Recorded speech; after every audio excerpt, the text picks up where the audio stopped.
Madame, Monsieur, bienvenue. Merci de faire de la Télé-Pacifique votre référence en matière d'information. Des organisations de la société civile projettent de marcher dans les rues de la capitale haïtienne jeudi prochain pour dire non à la situation de terreur qui règne en Haïti, un mouvement qui coïncide avec la journée des droits de l'homme le 10 décembre.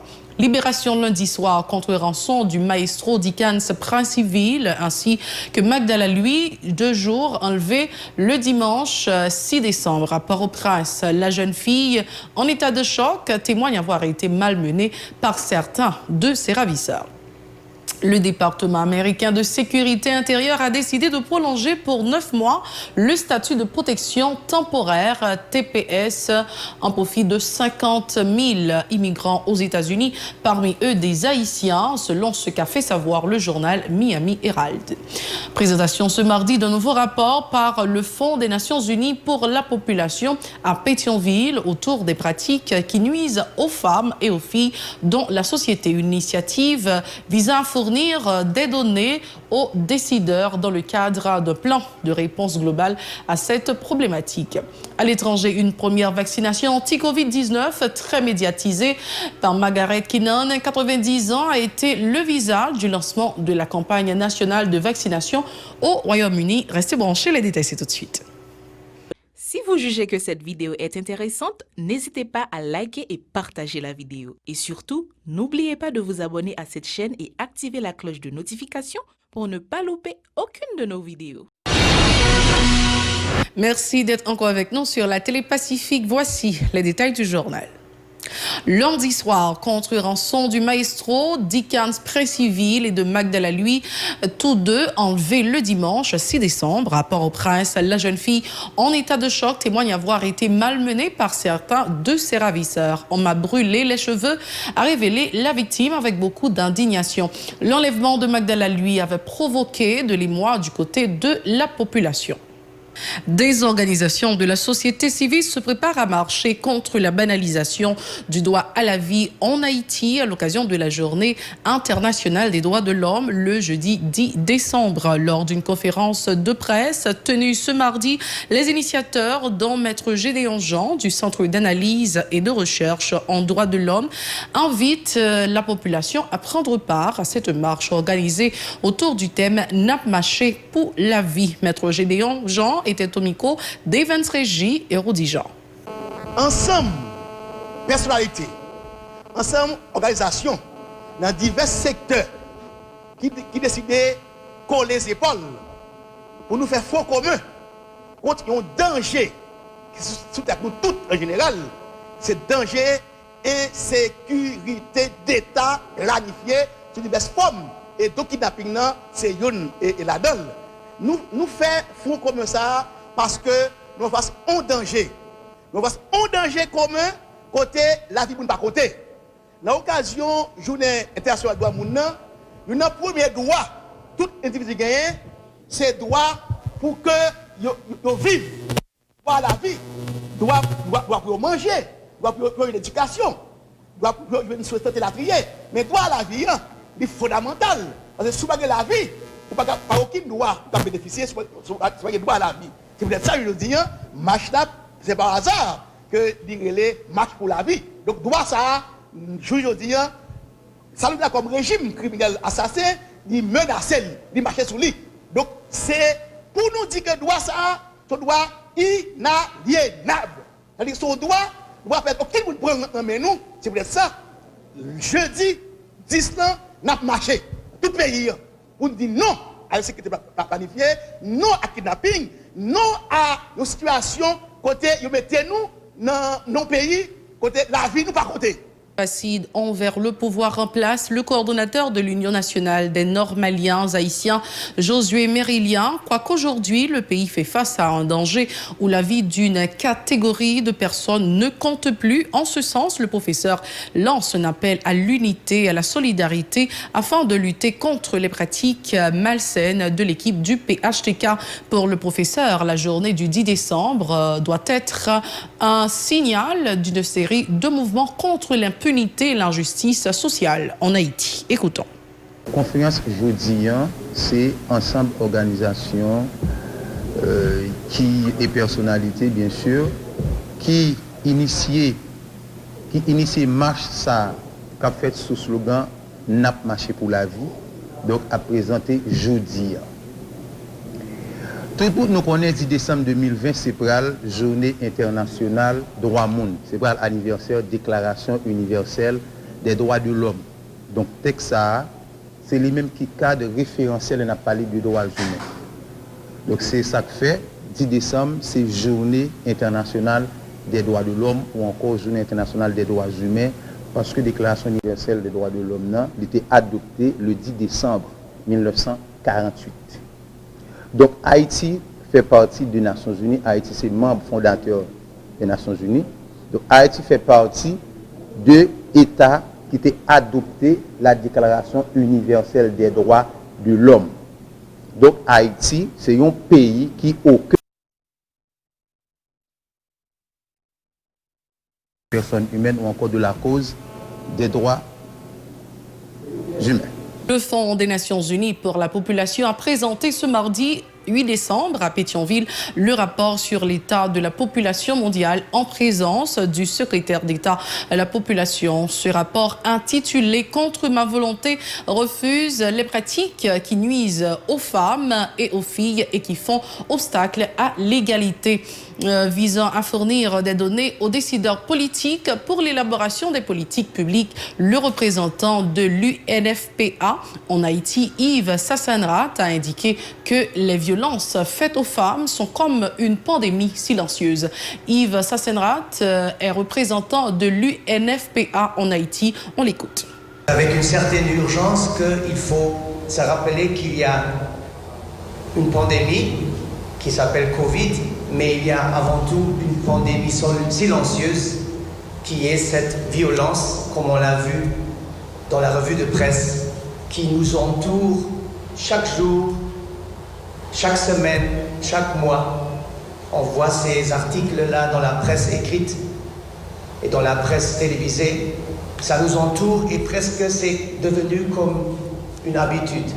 Ce que les rapports en fait visent, et notamment ce rapport-là, ce type de rapport, c'est d'expliquer et de donner et d'alimenter aux décideurs, comme la ministre, comme le secrétaire d'État, qui eux, à leur niveau, au niveau du Conseil des ministres, formulent les politiques pour les informer, les alimenter d'arguments pour justement produire et établir et développer des politiques publiques plus informées et qui justement mettent en œuvre la vision que l'État défend. Alors, les rapports, c'est vraiment comme un référentiel parce qu'aujourd'hui, il n'est pas juste suffisant de parler beau, il faut parler avec une évidence empirique, il faut parler avec des données qu'on a trouvées qui sont vérifiables et ces données-là sont alors crédibles pour ceux qui font les investissements justement dans des politiques publiques pour justement joindre aux plus éloignés dans les communautés les plus éloignées. De son côté, le secrétaire d'État à la population a indiqué que ce nouveau rapport contribuera sans nul doute dans la lutte pour une société plus juste et égalitaire, dont le respect des droits des femmes et enfants. Selon Wilson Joseph, ces données sont précieuses pour la mise en œuvre de stratégies pour résoudre la problématique de la violence faite aux femmes. Wilson Joseph était au micro de Wesley Bernard, Jean-Baptiste et Michelson Michel. Nous devons potentialiser nos efforts, rallier les autres secteurs concernés du secteur public, du privé, de la société civile et autres institutions pour combattre cette violence basée sur le genre, pour favoriser l'intégration devant conduire à l'autonomisation de la femme haïtienne. Que cette activité de lancement du rapport sur l'état de la population mondiale de 2020 soit le point de départ pour un plaidoyer efficace pour une société plus juste à l'égard des femmes et des filles. Toutefois, sans la systématisation des données des populations avec des statistiques fiables, il ne sera quasiment impossible à l'État d'avoir une bonne planification stratégique permettant de prendre en compte les différentes problématiques liées à la population, d'où la nécessité de finalisation du processus de 5e recensement général, plus particulièrement celle liée à la violence contre les filles et les femmes. Face à ces défis, le bureau du secrétaire d'État à la population et du développement humain cherche à initier les bases et les mécanismes de coordination entre les ministères, institutions et entités intervenant dans les programmes de population. Les politiques publiques doivent contribuer à l'amélioration des conditions de vie de la population haïtienne.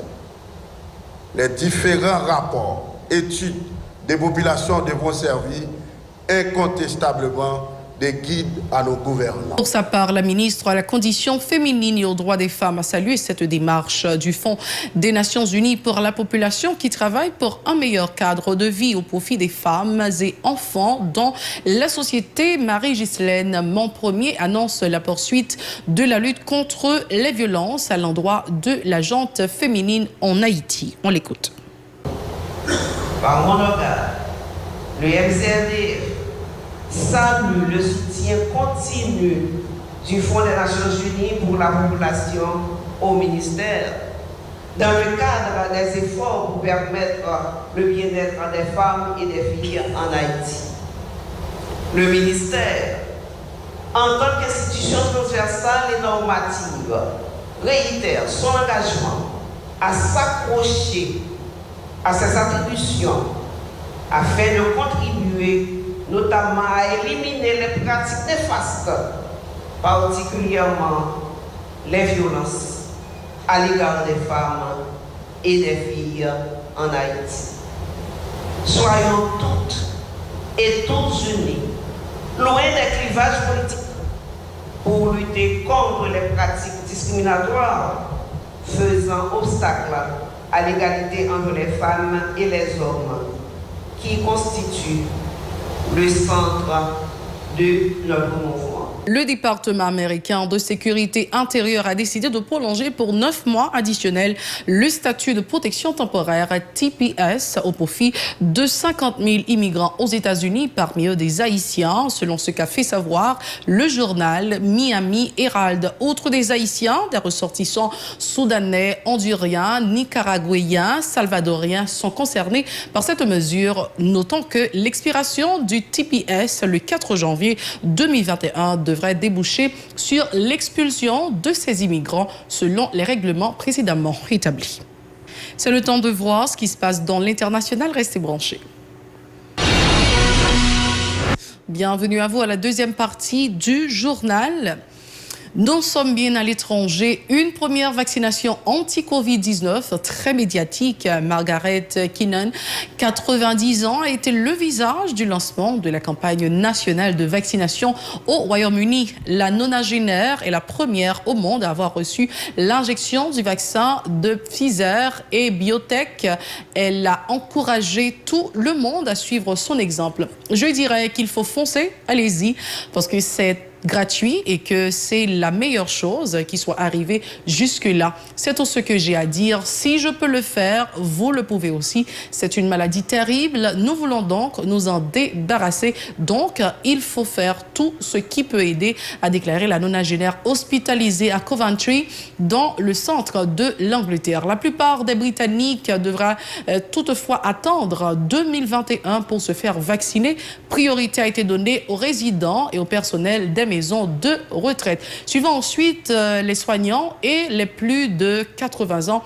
En visite dans un hôpital, le Premier ministre Boris Johnson a salué une grande avancée. Cela se passe dans tout le Royaume-Uni, en Écosse, en Irlande du Nord et au Pays de Galles. Et en Angleterre, les gens se font vacciner pour la première fois et cela va progressivement faire une énorme différence. Mais j'insiste sur le thème progressivement parce que vous savez, nous n'en sommes pas encore là. Nous n'avons pas encore vaincu ce virus, a-t-il rappelé. Ailleurs en Europe, plusieurs pays se préparent également à des campagnes de vaccination massive, comme ici en Allemagne. Ce sera le cas aussi en Belgique, en France ou encore en Espagne, de quoi donner l'espoir d'opérer un tournant dans la lutte contre la pandémie au moment où le continent a passé le cap des 20 millions de cas.